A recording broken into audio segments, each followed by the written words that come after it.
I never believed a single sentence could change how you see yourself.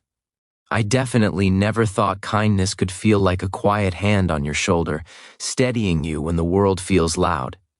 But one evening, standing in a small backyard with the sun sinking low, a whisper did exactly that, and it stayed with me. This isn't a love story the way movies sell it. There's no dramatic music swelling at the perfect moment. It's a story about noticing someone, choosing gentleness, and learning that kindness doesn't ask how old you are before it shows up.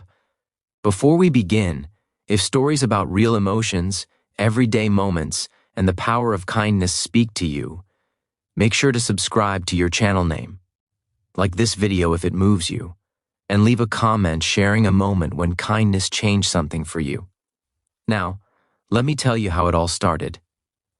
I was 26 when I moved into that quiet neighborhood in Ohio. Fresh job, small rental house, and the kind of loneliness that sneaks up on you at night when everything finally goes quiet. Most days I kept to myself. Work, gym, dinner, sleep, repeat. That's when I first noticed her. She lived next door, in a modest house with white siding and a yard that always looked cared for, even if it wasn't perfect. Her name was Rachel. I later learned she was in her early 40s, divorced, with a teenage daughter who stayed with her part-time. At first, she was just a neighbor, someone I waved to while checking the mail or taking out the trash. One afternoon, I saw her struggling with a garden hose that had twisted itself into a stubborn knot. I almost kept walking, almost, but something in her expression, more tired than annoyed, made me stop. "Need a hand?" I asked. She looked surprised, then smiled in a way that felt genuine. "If you don't mind, this thing has a personal vendetta against me." I laughed, untangled the hose, and handed it back. It was such a small thing, barely a moment. But she thanked me like I'd done something important. After that, we talked more. Short conversations at first, weather, work, her tomatoes never growing the way she hoped. My struggle to cook anything that didn't come from a box. Nothing special, except it was. I started noticing how often she carried the weight of everything alone, groceries in both hands, a phone pressed to her ear while she balanced responsibilities I couldn't see. And without thinking too hard about it, I started helping. I carried bags.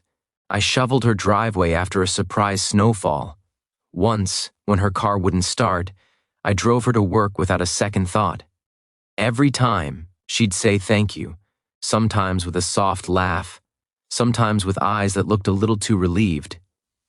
People assume kindness always comes from confidence.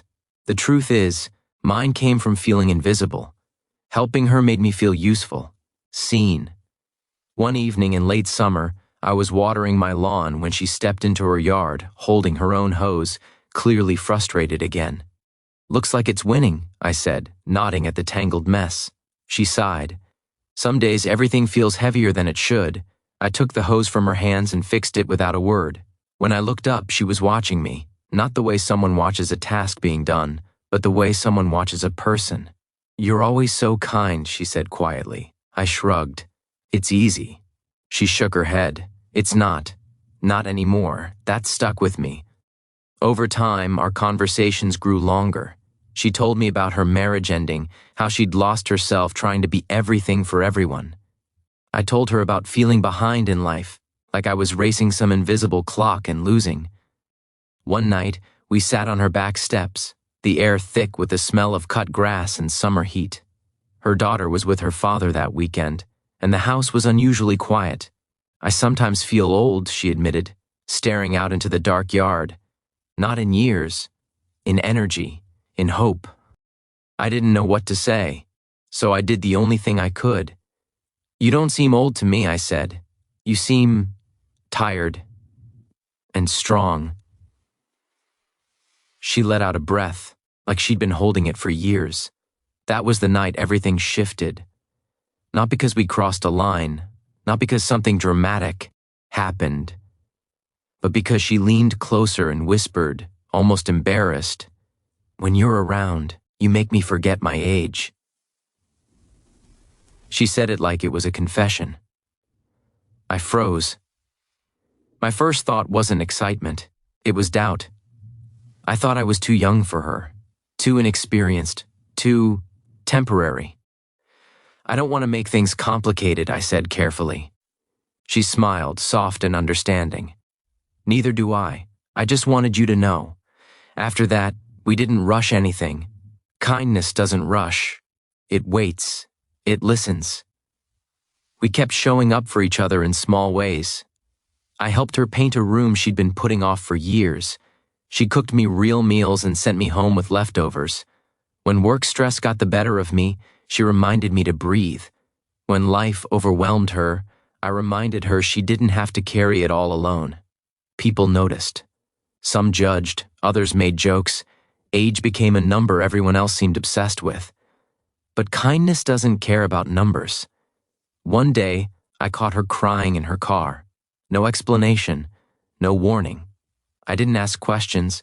I just sat with her, handed her a tissue, and stayed quiet until she spoke.